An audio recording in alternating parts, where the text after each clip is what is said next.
This is Hino's Sport, bringing you that heat and that fire. All right, y'all.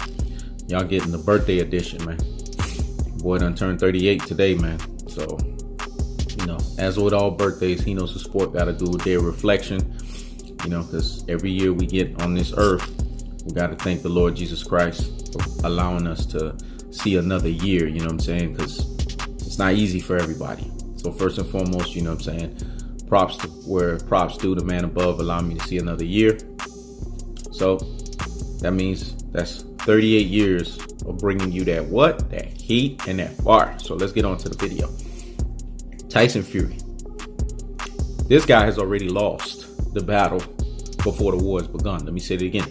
He has already lost the battle before the war has begun, because what people need to understand is this, and it's very clear. Tyson Fury is going to get flatlined by Deontay Wilder come February 22nd. Here's the first fatal mistake. You do not change your trainer at this stage. Like the great mentor Eric Thomas used to say, you ain't practicing no more. You either got it or you don't. At this level, you ain't practicing no more. You either got it or you don't. Tyson Fury can't practice or reenact the same performance he gave the last time around. And let me explain why. He has what's called trauma. He has what's called PTSD from being knocked down twice by Deontay Bronze Bomber, aka Bomb Squad Deontay Wilder. This guy hit him twice, and he hit him emphatically. So hear me and hear me well. Deontay Wilder has done the damage, and you know how you could tell? His name is not Gypsy King, it's Gypsy Mental Lapse. Let me say it again. His name is not Gypsy King, it's Gypsy Mental Lapse. His most recent mental lapse, what did he say? I don't care about Deontay Wilder. I don't care about Paris Fury. Anytime you see a man mention another guy that he stepped into the square circle prior to mentioning his wife, that should tell you something. That means that person is living rent and space free in their head and soaking up all the damn AC. Let me say it again. That person is living rent and space free in their head and soaking all the damn AC. Listen, Deontay Wilder is primed to get Tyson Fury out of there within 7 rounds. I expect a more emphatic KO stoppage. It's not going to be TKO. It's going to be a KO stoppage, because this is how Deontay Wilder gets guys out of there. The herky-jerky style has been figured out. And at this late in this stage, changing your trainer from Ben Davison to question marks, we don't know what's going to happen. But what I do know is this. You don't make that kind of mistake, at this stage.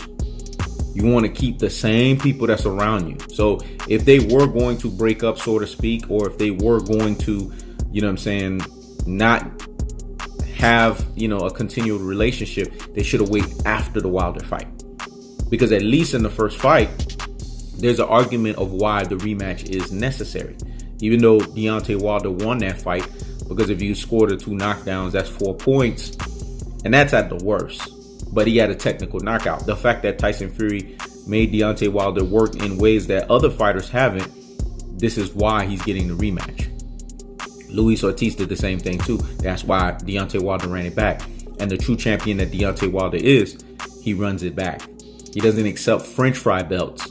He doesn't accept belts that tells him that he has to duck mandatories. He does not accept the belt that tells him that he has to duck unification bouts. He actually fights his opponents. And people that are sitting here running with this new pandering narrative, because remember what I told you about pandering narrative. They're like a ceiling. Once they go up, blue, they must come tumbling down. Let me say it again. It's a ceiling cap. Once it goes up, the law of gravity, blue, it must come tumbling down. So the truth of the fact of the matter is this, and it's really simple, folks. So once again, let this marinate in the corpus callosum and in the cerebellum, the medulla oblongata. So hear me and hear me well.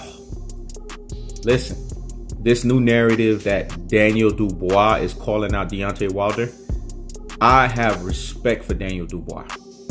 I'm going to make that very clear. Because I'm not a person that, I'm pro-US fighters or pro-UK fighters. I'm pro-fighters that's about fighting. Let me say it again. I'm pro fighters. That's about fighting. This is what He Knows the Sport is all about. If you keep that same energy, let me say it again. If you keep that same energy and you want that free smoke, then He Knows the Sport, you gain his respect. And you showed me after each fight, you're doing your thing. Do I prefer Deontay Wilder and Ife Ajagba? Yes. But I understand what Daniel Dubois is on that other side. Across that pond, I know what he is over there. And what I'm seeing, if he doesn't change and he doesn't get this AJ Devo tendency put upon him, like he gets this AJ Devo spell ushered into him, he's going to be an animal. But he's too young. He's too fresh. And he's too wet behind the ears. He's too green. So if he fights Deontay Wilder, he's getting stopped within the next 3 years. Deontay Wilder is primed to dominate the heavyweight division for the next 3 years.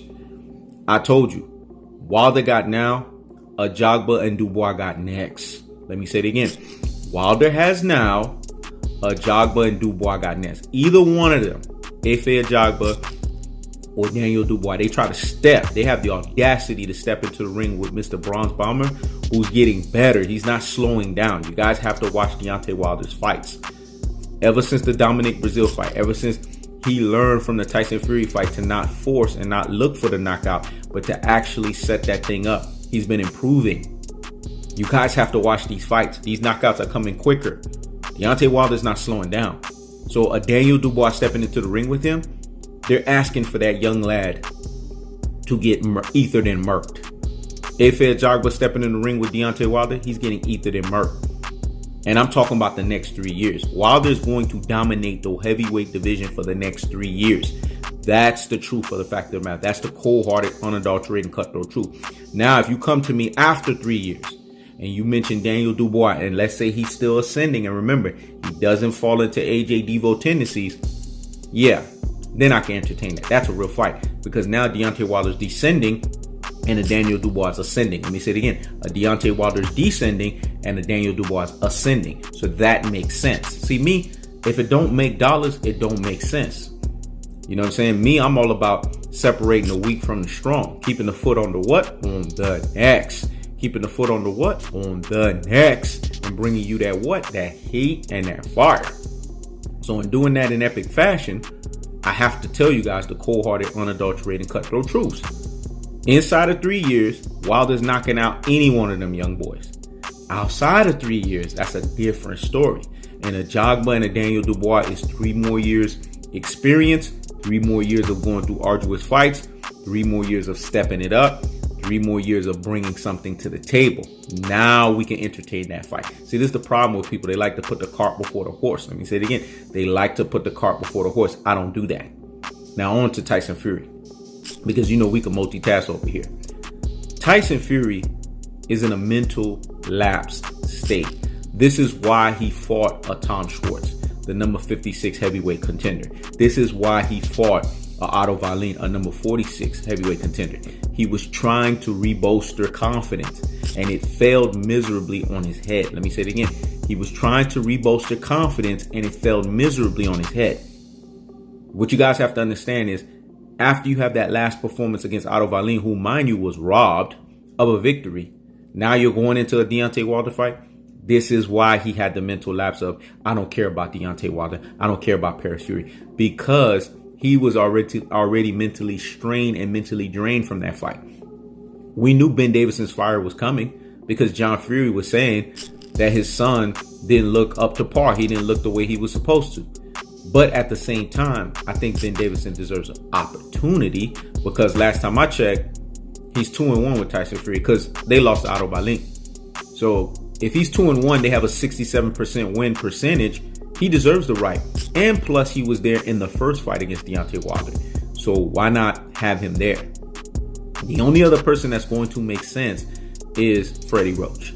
And if they can't get Freddie Roach, who was part of that corner, as the trainer, then they're going tumbling downhill. Either way, Deontay Wilder is going to flatline Tyson Fury in quicker fashion. I got it within 7 rounds. This is He Knows the Sport. Check it out.